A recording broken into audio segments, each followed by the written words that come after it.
আর মুর্শিদাবাদের হুমায়ুন কবির বাবরি মসজিদ ঘোষণা এই উত্তর আমার দেওয়া হয়ে গেছে। আপনি গালটা হাঁ করেছেন, আমি বুঝতে পেরে গেছি। এই উত্তর দেওয়া হয়েছে। যদি হুমায়ুন কবিরকে রাজনীতির ম্যাটারে যদি বরখাস্ত করা হয়, ওটা পলিটিক্যাল ম্যাটার, ওইটা আমি কোনো মন্তব্য করতে রাজি নয়। যদি হুমায়ুন কবিরকে যদি মসজিদ ইস্যু করে যদি ওনাকে বরখাস্ত করা হয়, আমি তীব্র প্রতিবাদ করব।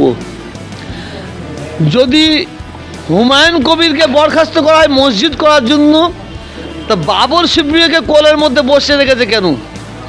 যে বাবর শিবপ্রিয় ক্ষমতায় থাকা অবস্থায় বিধায়ক ছিল, মনে হচ্ছে এমপি ছিল, এমপি থাকা অবস্থায় ওখানকার একটা ইমাম সাহেবের ছেলেকে খুন করা হলো, মার্ডার করা হলো, আর সেই বিধায়ককে নিয়ে এই সরকার কোলে তুলবে, এইটা আমরা বলতে, ওকেও বরখাস্ত করুক।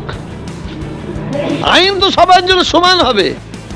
আর হুমায়ুন কবির যদি মসজিদ করে, এতে আমার কোনো আপত্তি নেই। আমি যেখানে বাবরি মসজিদ হবে আমার কোনো আপত্তি থাকবে না। যদি মসজিদটাকে রাজনীতির ইস্যু করার জন্য যদি তৈরি করা হয়, আমি তীব্র প্রতিবাদ জানাচ্ছি।